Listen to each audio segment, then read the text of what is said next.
Hey camp followers, it's Coping with COVID daily tip number 8. And hopefully Luna's going to behave herself. She probably won't.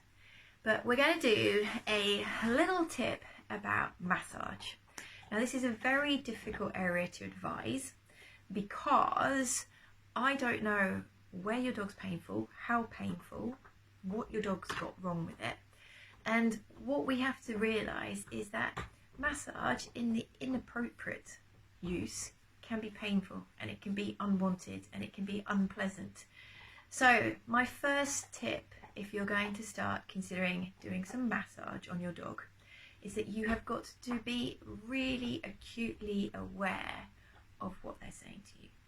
So I always make sure that the dog has the ability to leave the workspace. So if your dog does not want you to do it, then just leave be. Don't get hot under the collar, don't get angry, don't start trying to force them to take it. It doesn't work like that because they're going to get stressed, they're not going to enjoy it, it's going to not achieve anything. So first rule is always make sure that they have choice. Second rule is make sure you're in the right mindset. If you're stressed, restricted for time, etc., then that is exactly what you're going to convey to your dog, and it is not going to have the rewards that you want. Third rule, look at them. Look at what they're telling you. If the ears are back, if the whites of the eyes are showing, if they're tense, if they're uncomfortable, if they're trying to shift away from you, if they're always looking for an exit point, but they're trying desperately to please you, don't do it. Okay, so those are really good rules to apply. Also, don't consider doing things like massage if they're not well. You know, it's supposed to be a pleasurable experience. So massage, a lot of people go, oh God, what's massage? What's that going to do? It can be really powerful. And there are lots of different thoughts about it. So you've got the physical aspect of what it can achieve, but you've also got the emotional aspect of what it can achieve for you and your dog. So physically, yes, it can deal with some fascial adhesions, it can improve blood flow, it can stimulate nerve endings, it can do lots and lots of physical things. Emotionally, it's a bonding time for you and your dog. You know, you are giving that dog pleasure. Pleasure is an amazing brain space to be in. And if it's an amazing brain space, maybe that will hamper a little bit of pain perception. I strongly believe in that. And also for you, you're actually doing something. It's a very difficult time at the moment, and a lot of people are really struggling to get to their clinic or their therapist, etc. So today I'm just going to talk about a very simple technique on a very safe part of your dog's body, which I have found amazingly effective. Lulu, come on. She's chewing up. Come on, over here, quick. Righty ho. Lou, come here. Okay, so the neck. Okay, now if you think about it, your dog's neck works really hard. So when they go from a sit to a stand, they put weight into their neck so they can take the weight off their back end so they can get into a stand.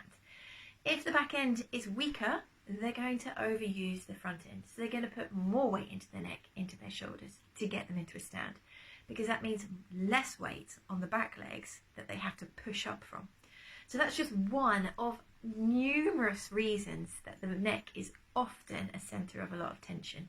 So what I would suggest to you guys is that if you want to start thinking about doing some simple massage, then just start with your dog's neck.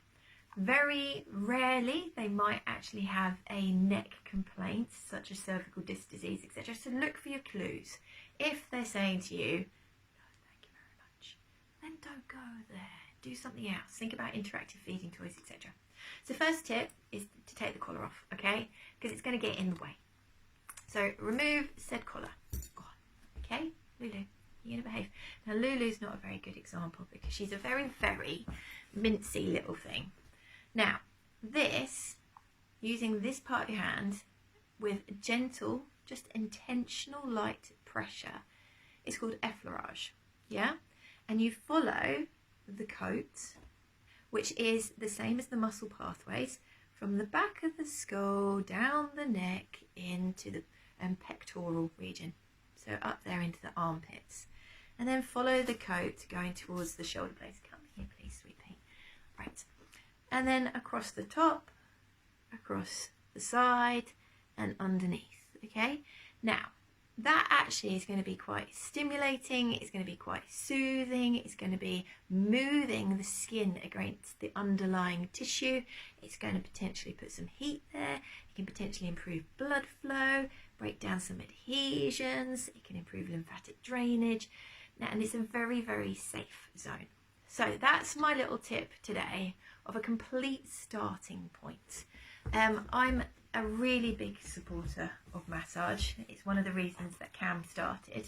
I'm going to put a couple of links at the bottom for 2 courses that we feel are pretty damn good for owners like you. So there's the Galen Myotherapy Foundation course, which is an online course for owners, and it just gives you a better understanding about posture, behaviour, etc. So it's, I think, 5 modules that's available underneath. And there's also a link to Laurie Edghughes from Fourleg.com's course on massage as well, which is fantastic. So there's 2 courses underneath there. And go have a look. Have a look, because it can have a massive influence.